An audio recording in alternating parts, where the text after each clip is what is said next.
Hello all. ఇవాళైతే ఒక మంచి healthy రెసిపీతో మీ ముందుకొచ్చేసానండి. అదే క్యారెట్ రైస్. ముందుగా క్యారెట్‌ని శుభ్రంగా కడిగేసుకొని ఇలాగా తురిమేసి పక్కన పెట్టేసుకోవాలి. తర్వాత కడాయి పెట్టేసుకొని ఆయిల్ హీట్ అయిన తర్వాత మనం ఇందులోకి ఉల్లిపాయ ముక్కలు, పచ్చిమిర్చి, వెల్లుల్లి రెబ్బలు, కరివేపాకు అలాగే పోపు దినుసులు గూడా వేసేసుకోవాలండి. అలాగే సన్నగా తరిగి పెట్టుకున్న క్యారెట్ తురుమును కూడా ఇందులోకి వేసేసుకుందాము.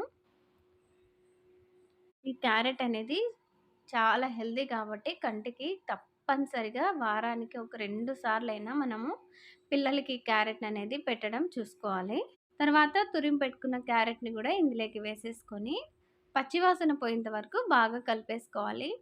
ఇది కాస్త మగ్గిన తర్వాత ఇందులోకి మనము తగినంత ఉప్పు గూడా వేసేసుకుందాము. ఉప్పు వేసుకున్న తర్వాత ఇందులోకి కాస్త పసుపయితే వేసేసుకోవాలి.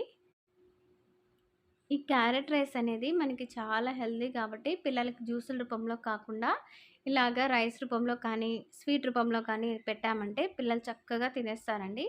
తర్వాత ఇందులోకి కాస్త పసుపు, అలాగే తగినంత కారం కూడా వేసుకోవాలి. ఆల్రెడీ నేను పచ్చిమిర్చి వేశాను కాబట్టి ఇక్కడ కారం కూడా చూసుకొని వేసుకోండి. ఇలాగా ఫైనల్‌గా క్యారెట్ అయితే బాగా మగ్గిపోవాలండి. మగ్గిన తర్వాత మనం ఇందులోకి ఎండు కొబ్బరి పొడిని కూడా వేసేస్తున్నాను. ఇవన్నీ బాగా చక్కగా వేగిన తర్వాత మనం వండి పెట్టుకున్న అన్నాన్ని కూడా వేసేసి బాగా కలిపేసుకోవాలి. ఫైనల్‌గా ఉప్పుతో చెక్ చేసుకోండి. ఈ క్యారెట్ రైస్‌లో విటమిన్ కే అండ్ సి ఉంటుంది. అలాగే ఫైబర్ కంటెంట్ ఉంటుంది కాబట్టి చాలా హెల్తీ అండి. మన కంటికి కూడా చాలా మంచిదనమాట. మీకు గనక ఈ వీడియో నచ్చితే లైక్ చేసి సబ్స్క్రైబ్ చేయండి. చూసారు కదా! ఎంతో టేస్టీ క్యారెట్ రైస్ అయితే రెడీ అండి. మీరు కూడా ట్రై చేసి చూడండి.